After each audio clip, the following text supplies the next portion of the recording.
मध्य प्रदेश में लोकसभा की 29 सीटें हैं। इन 29 लोकसभा की सीटों में एक सीट कांग्रेस ने समाजवादी पार्टी को दी है। नाम है खजुराहो। और ये क्यों दी है, क्योंकि आपको तो पता ही है, जब 80 जो लोकसभा सीटें हैं उत्तर प्रदेश में, दोनों लोगों के बीच में तालमेल बन रहा था, तो सपा ने कांग्रेस को 17 सीटें दी थी। उसी क्रम में एक सीट जो है कांग्रेस ने समाजवादी पार्टी को दे दी, खजुराहो।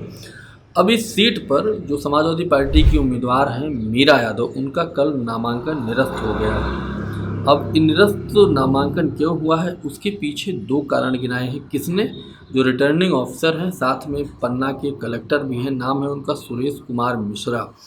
मिश्रा जी ने सबसे पहले काम किया, जितने भी मोबाइल थे और सब बाहर रखवा दिए। इसके बाद उन्होंने दो बड़े कारण गिनाए। पहला कारण गिनाया कि भैया साइन नहीं था, कहीं मीरा यादव साइन करना भूल गई थी। और दूसरा जो है वोटर लिस्ट, जो सपोर्टिंग डॉक्यूमेंट होता है, वोटर लिस्ट जो उन्होंने लगाया था वो पुराना लगा दिया है। तो सबसे पहले बात यह है कि मीरा यादव के जो पति हैं वो नेतागिरी में पहले से हैं, विधायक रह चुके हैं, तो उनको पता नहीं है कि वोटर लिस्ट कौन सा लगाना है। और दूसरा, अगर सिग्नेचर नहीं था तो फॉर्म सबमिट क्यों नहीं हुआ है।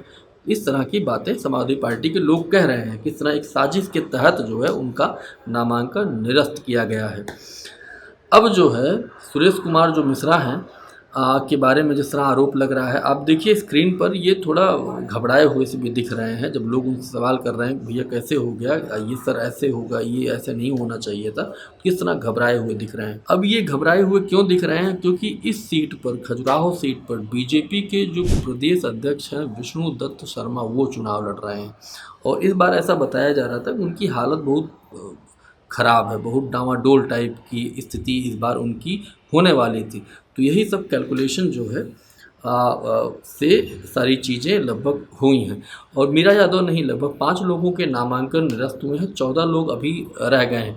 इसी में से एक बड़ा नाम है और वो नाम है राजा भैया प्रजापति, नाम है उनका।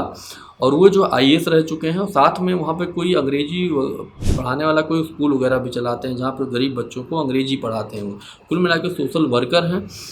अब इन्होंने एक नया आरोप लगा दिया है और चुनाव आयोग को इन्होंने चिट्ठी लिखी है।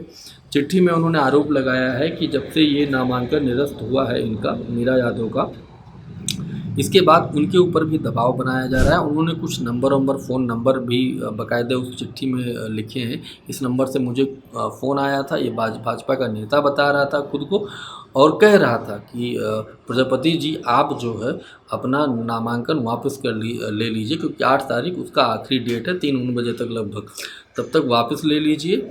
और जो है वापस ले लीजिए, हम आपको कहीं निगम उगम में कहीं सेट आउट कर देंगे।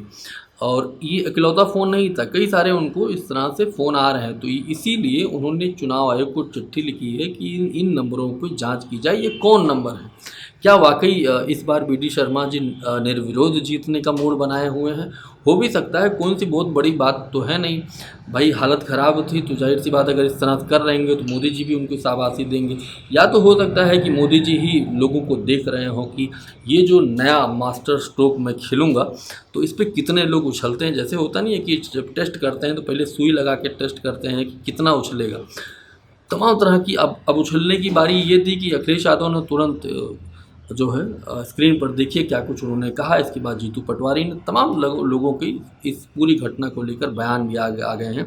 जीतू पटवारी कह रहे हैं, खजुराहो लोकसभा से इंडिया अलायंस की प्रत्याशी मीरा यादव का नामांकन निरस्त करना लोकतंत्र की हत्या है। इसके लिए भी सिर्फ बीजेपी ही जिम्मेदार और पूरी तरह से जवाबदेह है। आश्चर्य का विषय है, हस्ताक्षर नहीं थे तो फिर जांच अधिकारी ने फॉर्म कैसे ले लिया। जो बीजेपी कैमरे के सामने चंडीगढ़ मेयर चुनाव में जीत को हार बता सकती है, उसके लिए नामांकन फॉर्म में खेल करना बाएं हाथ का खेल है। वहीं पर अखिलेश यादव ने क्या कुछ कहा है, स्क्रीन पर आप देखिए। खजुराहो सीट से इंडिया गठबंधन की सपा प्रत्याशी मीरा यादव का नामांकन निरस्त करना सरेआम लोकतंत्र की हत्या है।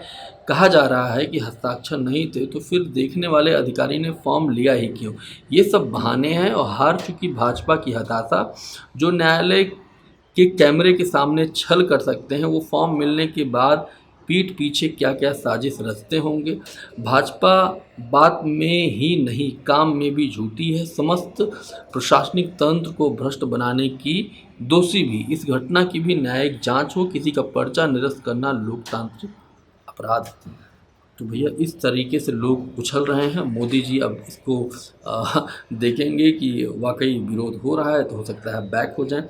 ये बात मैं इसलिए भी कह रहा हूँ क्योंकि आप देखिए कि इस वक्त देश में भले ही मीडिया आपको बता रहा हो 400 प्लस 300 प्लस, लेकिन अंदर खाने जो वोटर है कोई कुछ बोल नहीं रहा, चुपचाप एकदम बैठा हुआ है और फार खाया बैठा हुआ है।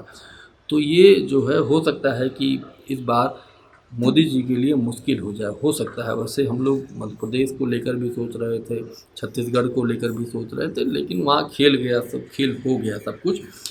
तो हो सकता है इधर भी हो जाए, लेकिन अभी की जो हालत है ज़मीन पर वो बीजेपी के लिए अच्छी नहीं है। वी डी शर्मा के लिए तो बहुत बुरी हालत थी इस बार, और उसका जो क्या कुछ हुआ है आप देख ही रहे हैं। बाकी और भी हम तमाम खबरों पर बात करते रहेंगे। आप देखते रहिए शैलेंद्र सिंह लाइव। बहुत बहुत शुक्रिया, धन्यवाद।